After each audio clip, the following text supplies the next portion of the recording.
Hello दोस्तों, welcome to my YouTube channel needs everyone पर। आज हम आपको हमारे शरीर में दवाइयाँ कैसे काम करती हैं उसके बारे में बताएंगे। तो चलिए स्टार्ट करते हैं आपकी अपनी वीडियो। दोस्तों, जैसा कि हम जानते हैं, कोई भी दवा जब हम लेते हैं तो दवा लेने के दो तरीके होते हैं।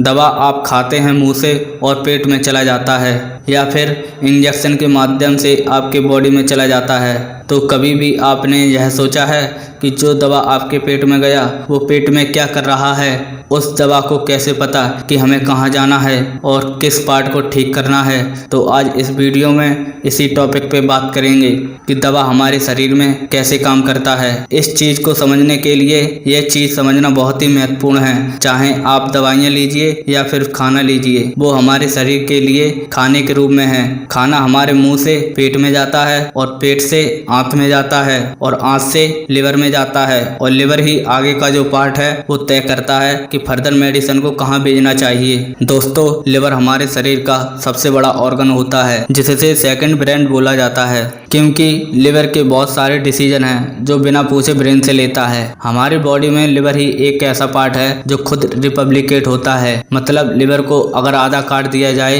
तो वो खुद ही पूरा बन जाता है। अब जरा लिवर के फंक्शन के बारे में समझ लेते हैं। लिवर एक तरह से हमारे शरीर का गेट कीपर की भूमिका में होता है। आंत से जो भी मटेरियल हमारे लिवर को पहुंचता है उसे लिवर ही डिसाइड करता है इस चीज को हमारे शरीर के डिफरेंट पार्ट में भेजना चाहिए या फिर नहीं। अगर भेजना चाहिए तो किस पार्ट को भेजना चाहिए, ये डिसीजन लिवर का होता है। अच्छा, लिवर को कैसे पता चलता है कि ये फूड है या फिर पॉइजन? आप इमेजिन कीजिए, आपके घर के सामने एक गेट कीपर है और अपने गेट कीपर को बताया है कि अगर कोई भी मेरा दोस्त आए तो उसे अंदर आने देना। अब गेट कीपर को कैसे पता चलेगा कि कौन दोस्त है और कौन दुश्मन? तो आपने एक लिस्ट दे दिया जिसमें दोस्त और दुश्मन है, तो वो आसानी से पहचान सकता है कि कौन दोस्त है और कौन दुश्मन। सेम यही सिस्टम लिवर में होता है।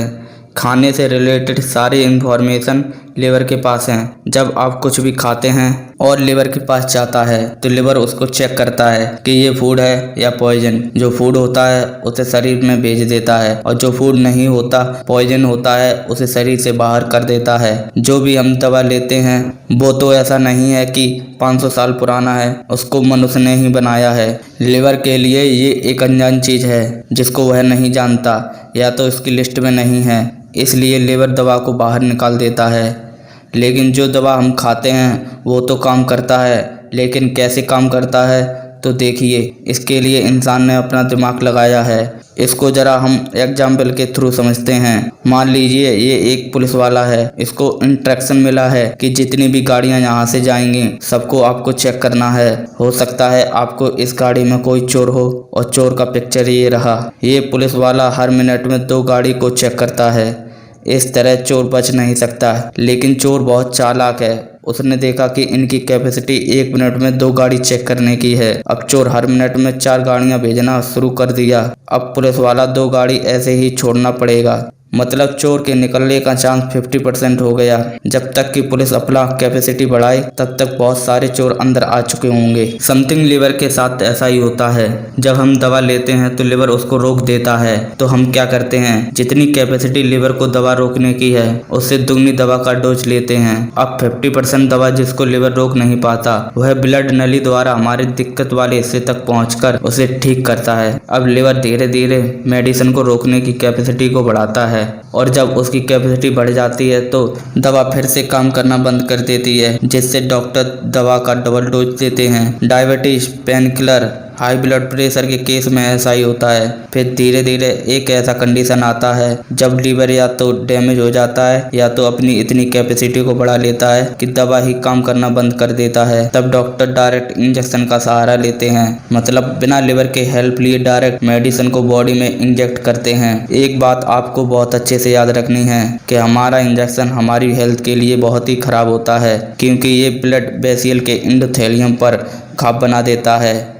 क्या आपको पता है एंडोथेलियम लेयर है जो एक केमिकल को प्रोड्यूस करता है जिसका नाम नाइट्रिक ऑक्साइड है, जो कि आपके डिसीज को रोकने का काम करता है। नाइट्रिक ऑक्साइड के डिस्ट्रॉय होने से हमारे बॉडी का सिग्नलिंग सिस्टम जो होता है वो फैल जाता है। यहाँ पर एक वर्ड है सिग्नलिंग सिस्टम।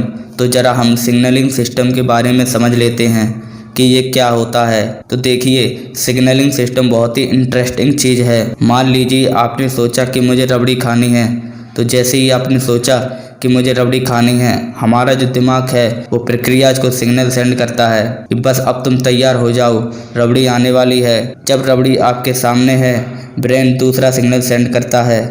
आप अपने मुंह में डालेंगे उस रबड़ी को तो ब्रेन तीसरा सिग्नल सेंड करता है। अब जब आप चबाना चालू करेंगे तब तक बॉडी में इंसुलिन सर्कुलेट होकर बॉडी तैयार है उस रबड़ी को एक्सेप्ट करने के लिए। तो इसको हम सिग्नलिंग सिस्टम बोलते हैं। जो टीवी को देखकर खाना खाते हैं, ब्रेन तो टीवी देख रहा होता है लेकिन खाना आप खुद खा रहे होते हैं, तो सिग्नल हमारे प्रक्रिया तक नहीं पहुंच पाता। जब तक इंसुलिन प्रोड्यूस होता है हमारी बॉडी में, तब तक आपके पेट में खाना जा चुका होता है, जिसकी वजह से हाई ब्लड शुगर और बहुत सारे डिसीजेज पैदा होती हैं। दोस्तों, क्या आप जानते हैं जो ग्रीन जूस होता है, मतलब हरे पत्तों से निकाला हुआ जूस, वो मेडिसिन से भी अच्छा होता है। क्या आपको पता है जानवर जब बीमार पड़ते हैं तो वो घास व पत्ते खाते हैं, चाहे वो कुत्ता हो या फिर शेर। देखिए, हमारी जो बॉडी है मेडिसिन खाने के लिए नहीं डिजाइन किया गया है। जब हम बीमार पड़ते हैं तो बीमारी का एक साइकिल होता है, उस साइकिल के अंदर ही हमारी बॉडी उस बीमारी को ठीक कर देता है। लेकिन हमें लगता है मेडिसिन ने ठीक किया। मेडिसिन केवल रिलीफ देता है, पल भर के लिए आपको फील होगा कि दर्द तो गायब हो गया, बट मेडिसिन से फुल्ली केयर नहीं होता। जो फुल्ली केयर होता है वो आपका बॉडी करता है। आपने अभी तक हमारे चैनल नीड्स एवरीवन को सब्सक्राइब नहीं किया है तो प्लीज हमारे चैनल को सब्सक्राइब कर दीजिए और उसके बगल में छोटा सा बेल आइकन है, उस पर भी क्लिक कर दीजिए ताकि टाइम टू टाइम आपको नोटिफिकेशन मिलता रहे। जय हिंद, जय भारत।